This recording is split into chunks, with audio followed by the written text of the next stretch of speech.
We ended the last half hour talking about the media and how they have reported on Trump in his first year in office. This kind of ties in with it, I think. 43% of people in a new study that was done by Gallup and the Knight Foundation, 43% of respondents had a very or somewhat unfavorable view of the press. And Americans also can't agree on the meaning of fake news. New survey finds many familiar, if unsettling trends. Americans have a negative view of the media, believe coverage is more biased than ever, and are sharply divided in their views along partisan lines. The findings reflect continuations of long-standing trends. One finding, though, was unique to the Trump era. Americans are so polarized they can't agree on the definition of fake news. Democrats, the study found, hew more closely with the original definition of the phrase that emerged after the 2016 election, referring to fabricated news stories that are intended to deceive. Republicans, on the other hand, are more likely to have also adopted the meaning that President Donald Trump has ascribed to the term, which often tags on stories that he dislikes, regardless of whether they are factual or not. I think that we should be able to agree that fake news is false news. It's fake. It's not if it's a bad story about Trump. Listen, if there's a bad story about Trump, that doesn't mean it's fake. Just like if there's a good story about Trump. I know, stop laughing. I know. You have to take a little bit and go, oh, they're going to write something good about Trump. Yeah. But if they write something bad about Trump or the administration, it's not necessarily fake.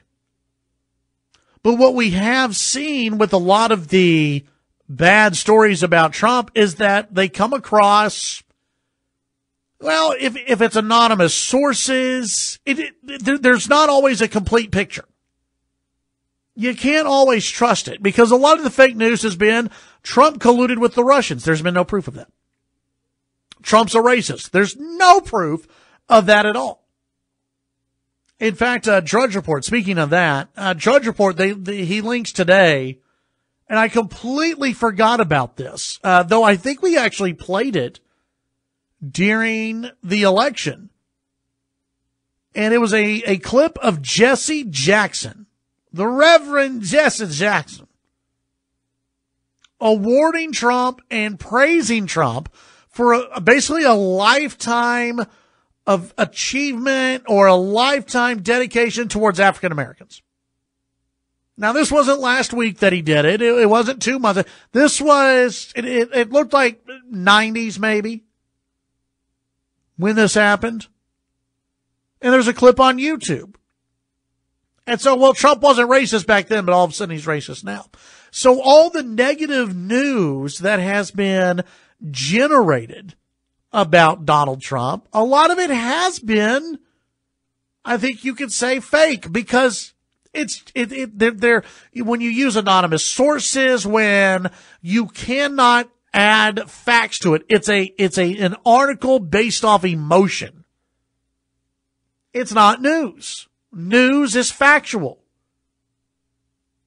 News is telling you what happened, the facts of what happened. That should be journalism. That should be the news.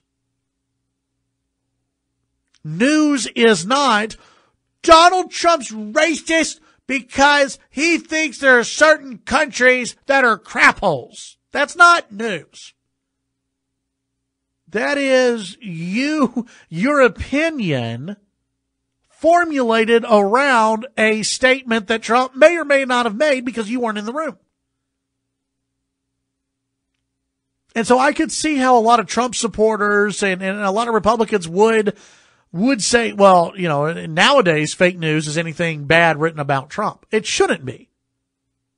That should not be the definition of fake news. Fake news is when you write a story that is not factually correct. It just so happens to be that a lot of those stories tie into negative news about Trump or negative stories about Trump. Because that's all the news media can do. It pains them to write a good story. I guarantee you there are some so-called journalists who, when they have to write about, Americans benefiting from this tax reform plan, it pains them to write about it. And I guarantee you they're looking for a different angle. Well, okay, some Americans are getting a bonus, but let's go and find some Americans who are out of a job right now. That's what they want to do. They don't want to give this president credit. They don't want to give the Republicans credit. They do not want to give this administration any credit. And so, when 43% say that they don't trust the news media or that they have a negative view of the news media, of course they do. Half of this country supported Donald Trump for president. And by the way, half of this country has had a negative view of the media for a while because we have seen people are starting, I think, to wake up even more to the bias, the bias that most of these journalists have. Reading from the story here on Politico. Despite disagreements over the meaning of fake news, Gill pointed out that there's a broad agreement on the underlying issue. 73% of respondents to the survey agreed that misinformation on the internet is a major problem. Another 58% said the proliferation of sources online made it more difficult to sort out what's actually true or important. It's when you have to do a little bit of research on your own. I get sent stories all the time from people. And I'm friends with a lot of people on Facebook, and I see there are folks who post stories that are completely, you just look at them and go, that's not true. And then some stories you go, well, that could be true. I don't know. I'm going to go and do a little bit more research on that. And you have to do that. I would say that unless you know, and you absolutely know the source of a story that you see on Facebook, you got to question it. And even if you know the source, even if it's a Politico story, a New York Times story, you do a little bit of extra digging, do a little bit of extra research. It takes a little bit more time, but that's kind of what you have to do.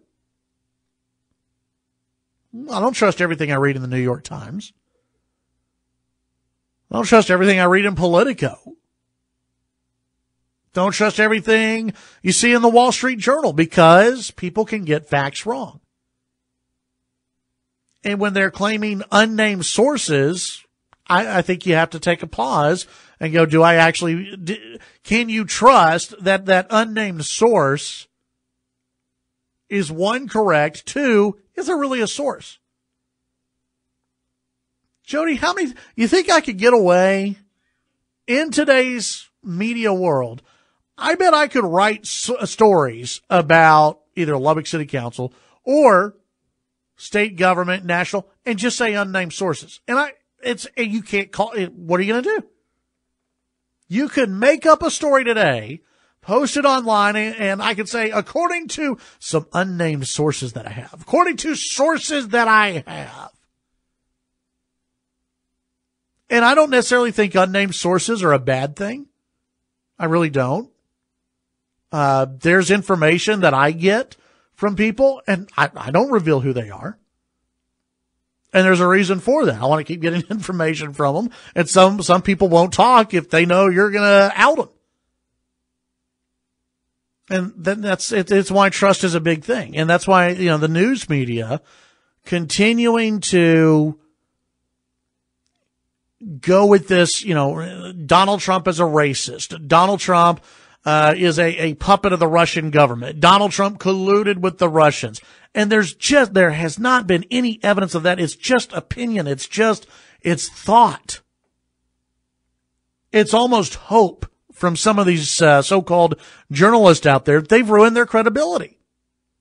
And so when they say these unnamed sources, well, how can we trust you? If you're out here on one hand saying that Donald Trump is absolutely a racist because he called Haiti, or maybe called Haiti, a crap hole country, and that all of a sudden makes him a racist, even though if you were to go around before last week and do a survey and ask people to list crap hole countries, people would probably put a lot of the African nations, a lot of South America and Haiti would probably make the list. But now you say that's a racist thing to say. You've lost credibility at that point, and you've lost credibility with half the country. Probably more than that. The survey they did on this, they asked more than 19,000 Americans age 18 and older in their survey on trust, media, and democracy. Asked people to rate whether 4 categories of information were always, sometimes, or never fake news. First was conventional definition. And they went through and asked everybody about this. But what they have found in this is that people just don't trust the media. 54% of Americans said social media sites like Facebook and Twitter have a negative impact on media. With approval ratings of Trump, a prolific tweeter, hovering in the 30s, 53% of respondents said a politician's use of social media to communicate with the public has been more negative than positive. And I disagree with that. I think it's been positive. I don't always agree with what the president tweets, but he should have. I think it's great that a president has a line of communication directly to people. You know, whether Republican or Democrat, I think all politicians should make use of social media, including Twitter, to communicate how they feel about certain things. 770-5790, 1-800-687-0790. When we come back, we'll take your phone calls. Much more here on the Chad Hasty Show to get into here on KFYO. Chad Hasty Show, News Talk 95.1 FM and 790 AM KFYO. All right, so this story here about Americans, their feelings towards the media. Just a little bit more on this. The survey also asked Americans whether the media had a critical or very important role in democracy.